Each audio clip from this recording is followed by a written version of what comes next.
ಯುದ್ಧ ಮುಗಿದ್ಮೇಲೆ ನಿವೃತ್ತನಾಗಿ ಮನೆಗೆ ಬಂದಿದ್ದಾನೆ. ಆದರೆ ಅವನು ಸ್ವಾತಂತ್ರ್ಯ ಪ್ರೀತಿ ಕಮ್ಮಿ ಆಗಲಿಲ್ಲ.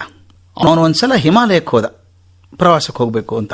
ಕೈಲಾದಷ್ಟು ಎತ್ತರದ ಬೆಟ್ಟಕ್ಕೆ ಹತ್ತಿ ಸ್ವಲ್ಪ ಮಟ್ಟಕ್ಕೆ ಹೋದಾಗ ಕತ್ಲೆ ಆಗೋಕೆ ಶುರು ಆಯಿತು.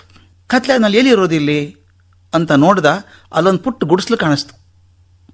ಹತ್ತಿರ ಹೋಗಿ ನೋಡ್ತಾನೆ, ಗುಡಿಸಲ ದೊಡ್ಡ ಮನೆಯೇ ಇದೆ. ಅದು ಅಲ್ಲಿ ದೀಪ ಹಚ್ಚಿದ್ದಾರೆ, ಅಲಂಕಾರ ಮಾಡಿದ್ದಾರೆ. ಒಳಗಡೆ ನೋಡಿದ್ರೆ ಮುದುಕಿ ಇದ್ದಾಳೆ, ಒಬ್ಬಳೇ ಮುದುಕಿ. ಆಕೆ ಹೇಳ್ದ, ಅಮ್ಮ ನಾನು ಹಿಂಗೆ ಬಂದಿದ್ದೀನಿ, ಪರ್ವತಯಾನ ಮಾಡಬೇಕು ಅಂತ ಬಂದಿದ್ದೀನಿ, ಕತ್ಲೆ ಆಯಿತು, ನನಗೆ ಇರೋಕೊಂದು ಏನಾದರೂ ಕೋಣೆ ಸಿಕ್ಕಿತಾ ಅಂತ. ಆಕೆ ಹೇಳಿದ, ಇಲ್ಲಪ್ಪ, ನಾನು ನಿಮ್ಮಂಥವ್ರಿಗೋಸ್ಕರನೇ ಮನೆ ಕಟ್ಸಿದ್ದು, ಪರ್ವತ ಹತ್ತೋರಿಗೆ ಕಷ್ಟ ಆದಾಗ ನಮ್ಮ ಮನೇಲಿ ಇರ್ತಾರೆ, ಇರು ನೀನು, ಒಂದು ಕೋಣೆ ಕೊಡ್ತೀನಿ ಅಂತ ಹೇಳಿ ಒಂದು ಕೋಣೆ ಕೊಟ್ಟಲು. ಇಳ್ಕೊಳ್ಳಿ ಊಟದ ವ್ಯವಸ್ಥೆ ಮಾಡಿದ್ಲು. ವಿಪರೀತ ಚಳಿ. ರಾತ್ರಿ ಇವನು ಹೊತ್ಕೊಂಡು ಮಲ್ಕೊಂಡ. ರಾತ್ರಿ ಸುಮಾರು 11-11:30 ಆಗಿರಬೇಕು. ಅವನು ಯಾರೋ ಕೂಗೋ ಧ್ವನಿ ಕೇಳಿಸ್ತು. ಯಾರು ಕೂಗ್ದಿದ್ದಾರೆ ಹಿಮಾಲಯದಲ್ಲಿ? ಇಲ್ಲಿ ಮನುಷ್ಯರ ಧ್ವನಿ ಅಂತೂ ಅಲ್ಲ. ಕೇಳಿದರೆ ಸ್ವಾತಂತ್ರ್ಯ ಸ್ವಾತಂತ್ರ್ಯ ಸ್ವಾತಂತ್ರ್ಯ ಅಂತ ಕೂಗ್ತಾ ಇತ್ತು. ಅಯ್ಯೋ, ಹಿಮಾಲಯದಂಥ ಈ ತೆರೆದ ಪ್ರದೇಶದಲ್ಲಿ ಸ್ವಾತಂತ್ರ್ಯ ಬೇಕು ಅಂತ ಬಿಡ್ಕೊಳ್ಳೋ ಪ್ರಾಣಿ ಇದೆಯಲ್ಲ, ಯಾರದು ಅಂಥೇಳಿ ನಿಧಾನಕ್ಕೆ ಹೊರಗೆ ಬಂದು ನೋಡ್ತಾನೆ. ಆ ಹೊರಗಿನ ಅಂಗಳದಲ್ಲಿ ಒಂದು ಗೂಡು ತೂಗು ಹಾಕಿದ್ದಾರೆ, ಪಂಜರ, ಅದರೊಂದು ಗಿಳಿ ಇದೆ. ಆ ಗಿಳಿ ಕೂಗ್ತಾ ಇದೆ ಸ್ವಾತಂತ್ರ್ಯ ಸ್ವಾತಂತ್ರ್ಯ ಸ್ವಾತಂತ್ರ್ಯ ಅಂತ. ಮೊದಲೇ ಸ್ವಾತಂತ್ರ್ಯ ಯೋಧ ಇವನು. ಹೃದಯ ಕರಗೋಯ್ತು. ಅಯ್ಯೋ, ಹಿಮಾಲಯದಂಥ ತೆರೆದ ಪ್ರದೇಶದಲ್ಲಿ ಪಾಪ ಈ ಪಕ್ಷಿಯನ್ನು ಪಂಜರದಲ್ಲಿ ಹಾಕಿಟ್ಟಿದ್ದಾರಲ್ಲ, ಬಿಡುಗಡೆ ಮಾಡಬೇಕು. ಮುದುಕಿ ಸಾಕಿದ್ದಿರ್ಬೋದು, ಮುದುಕಿ ಬೇಕಾದ್ರೆ ಸಬೂಬ್ ಹೇಳ್ಕೊತೀನಿ, ನಾಳೆ ನಾನು ಬಿಡಿಸ್ಬಿಡ್ತೇನೆ ಅಂತ ಹೇಳಿ ಪಂಜರದ ಬಾಗಿಲು ತೆಗೆದ. ಪಾಪ ಗಿಳಿ ಗಾಬರಿ, ಯಾರೋ ಕೈ ಹಾಕ್ತಾರೆ ಅಂತ ಮೈಗೆಲ್ಲ ಕುಕ್ತದು, ಪರಚ್ಕೊಳ್ತು. ಬಿಡ್ತಾನೆ ಇವನು ಸ್ವಾತಂತ್ರ್ಯ ಯೋಧ.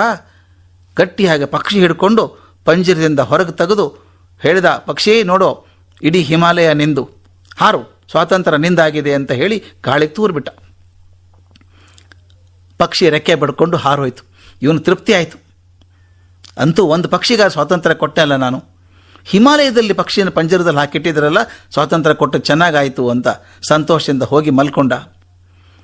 ಬೆಳಗ್ಗೆ ಎಚ್ಚರ ಆದಾಗ ಮತ್ತೆ ಧ್ವನಿ ಕೇಳಿ ಸ್ವಾತಂತ್ರ್ಯ ಸ್ವಾತಂತ್ರ್ಯ ಸ್ವಾತಂತ್ರ್ಯ ಅಂತ ಕೇಳಿಸ್ತಾ ಇತ್ತು. ಮತ್ತೊಂದು ಪಕ್ಷಿ ಇದೆಯಾ ನೋಡೋಣ ಅಂತ ಹೊರಗೆ ಬಂದು ನೋಡ್ತಾನೆ. ಗಿಳಿ ಪಂಜರದಲ್ಲೇ ಕೂತಿದೆ, ಸ್ವಾತಂತ್ರ್ಯ ಸ್ವಾತಂತ್ರ್ಯ ಅಂತ ಕೂಗ್ತಾ ಇದೆ. ಪಂಜರದ ಬಾಗಿಲು ತೆಗೆದೇ ಇದೆ, ಯಾರೂ ಹಾಕಿಲ್ಲ. ಅದ್ರ ಬಡಬಡಿಕೆ ಅಷ್ಟೇ, ಅಭ್ಯಾಸ ಆಗಿದೆ. ಸ್ವಾತಂತ್ರ್ಯ ಅಂದು ಅಂದು ಅಂದು ಅಭ್ಯಾಸ ಆಗಿದೆ. ಇವನು ಹೊರಗಡೆ ಬಿಟ್ಟರು ಕೂಡ ಹಾರಿ ಬಂದು ಒಳಗೆ ಕೂತ್ಕೊಂಡಿದೆ. ಕೇಳುಗರೆ, ದಯವಿಟ್ಟು ಗಮನಿಸ್ಬೇಕಿದನ್ನು. ಬರೀ ಸ್ವಾತಂತ್ರ್ಯ ಸ್ವಾತಂತ್ರ್ಯ ಅಂದರೆ ಬಡಬಡಿಕೆ ಆಗಬಾರ್ದು. ಸ್ವಾತಂತ್ರ್ಯದ ಹಿಂದೆ ಬಹುದೊಡ್ಡ ಜವಾಬ್ದಾರಿ ಇದೆ. ಪಕ್ಷಿಗೆ ಹೊರಗಡೆ ಸ್ವತಂತ್ರವಾಗಿ ಇರಬೇಕು ಅಂದರೆ ತನ್ನ ಆಹಾರ ತಾನೇ ಹುಡ್ಕೊಳ್ಬೇಕು, ತನ್ನ ವಸತಿ ತಾನೇ ಮಾಡ್ಕೊಳ್ಬೇಕು, ತನ್ನನ್ನು ತಾನೇ ದೊಡ್ಡ ದೊಡ್ಡ ಪಕ್ಷಿಗಳಿಂದ ರಕ್ಷಣೆ ಮಾಡ್ಕೊಳ್ಬೇಕು. ಅದರ ಜವಾಬ್ದಾರಿ ಅದು. ಪಂಜರದಲ್ಲಿರುವಂಥ ಭದ್ರತೆ ಇನ್ನೆಲ್ಲೂ ಇರೋಕ್ಕೆ ಸಾಧ್ಯ ಇಲ್ಲ. ಊಟ ಸಿಗ್ತದೆ, ವ್ಯವಸ್ಥೆ ಇದೆ, ಚಳಿ ಬಂದರೆ ಬೆಚ್ಚಗೆ ಮಾಡ್ತಾರೆ. ಆದರೆ ಸ್ವಾತಂತ್ರ್ಯ ಇಲ್ಲ. ಸ್ವಾತಂತ್ರ್ಯ ಅಂದರೆ ಜವಾಬ್ದಾರಿ, ಬಡಬಡಿಕೆ ಆಗಬಾರ್ದು.